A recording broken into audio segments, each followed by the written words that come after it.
this movie, we're going to take an introductory look at curves. Now, curves inside of Maya are used for a lot of different things. They're very important to us because they're so well integrated into many of the different systems and workflows we become accustomed to. For instance, we have a curve that is being set up as a hair curve. When I hit play, we'll see that that curve falls down because it's being affected by gravity. Now, what's cool is that we can take that curve with all of its simulation on it and its animation and then apply stuff to it. So we can make it look like a strand of hair, or we could even attach a row of trees along that curve. Now, we also use curves to model certain objects. For instance, I have four curves lined up here, and what I can do with them is perform what's called a loft. So I can select all four of these curves, go to Surfaces, and just choose Loft. I'm going to hit 5 on the keyboard, or we'll just go up here and choose Smooth Shade All. That shows me the surface that I just created by using four curves that I drew out. So it's very easy to use our curves to generate a more complex surface. Kind of an alternative to starting with primitive objects, we can draw out curves and then generate a surface from them. And let's just delete that. We can also use curves as a guide.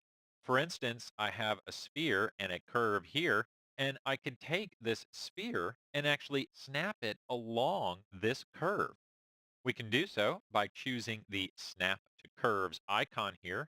Make sure we have the proper axis, all three axes, and I'll middle mouse on there, and I can drag it, and you can see that it snaps directly to that curve. That just allows me to place my objects a little bit easier. Another instance of how we can use curves is by projecting curves onto a surface. Of course, once it's projected onto the surface, then we can go back and utilize our other options. For instance, now that the curve is on the surface, we can then add trees to it. Or we can take other objects and snap along that curve. If I go here and we'll just select my curve and then the surface itself, I'll go to Surfaces and choose Project Curve onto Surface. And it projected it, and it used the actual viewport angle. Undo that just so you can see a difference here, and we'll open up the options and see how we have active view here. We'll go ahead and let's switch to a front view so that it will project it perfectly onto that surface, and we'll hit project. Switching back to perspective, I can now see that that curve has been projected onto the surface. And there is a history that sticks with it. So if I move that curve, my projected curve will move with it. So we can get very inventive when we're dealing with curves. Let's just clear that out and see how we generate these curves to begin with. Now we have two different types of curves. Now I'm in the modeling menu set, and we have my drop-down menu here of curves. I'm going to click that, and we'll dock this, although we're really not going to use this menu too much here. But just so that you can see, these are all the different types of tools and different things that we can do with our curves. But when it comes to actually creating the curve, these are located under the Create menu. I'll click Create, Curve Tools, and here's all of the different types of curves that I have to choose from. So I'm going to dock that as well, and we'll just pull that out over there. Now, the two main ones that I typically use are the CV curve tool and the EP curve tool. Now, as we've kind of seen a growing trend inside of Maya, we have these multiple menus that kind of result in the same end object. This is also true for the CV and EP curve tool. Regardless of which one you choose here, you're ending up with the same type of curve. And I'll show you why here. So if I choose CV curve tool, so here we have our icon, our last tool used. I'm going to double click this just so that I can bring up the tool settings menu. And I'm just going to go into my viewport and just click. And this is going to drop points down on the grid. And I'll left click and continue to draw out points. When I'm done, I can just hit enter. So that's my CV curve tool.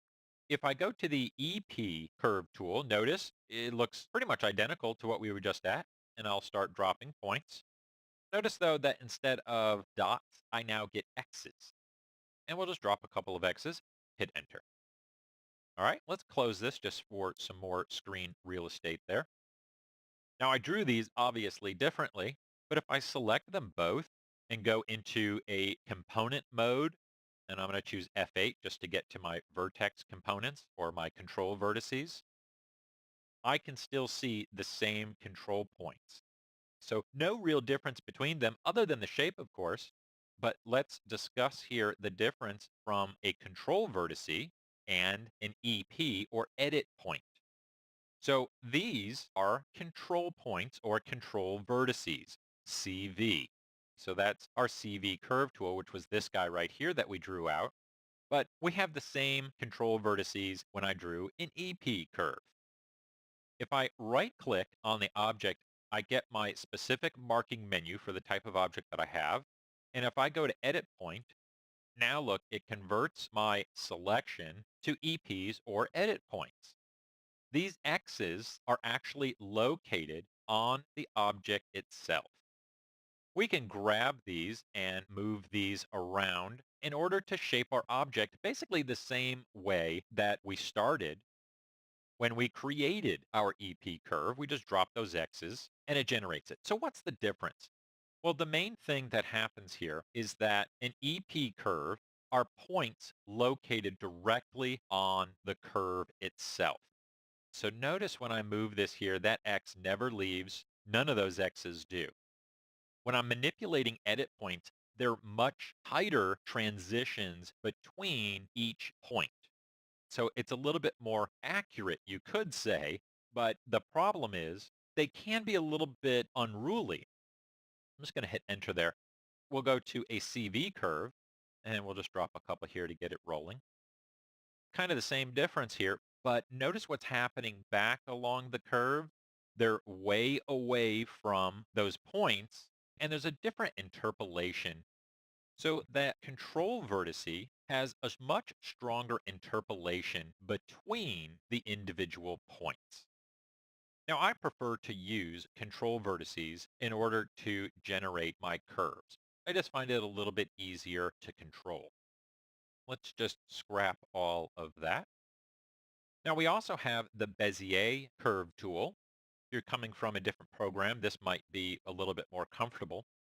When I click on this, and if I hold the left mouse button, it allows me to pull out a handle for shaping my curve.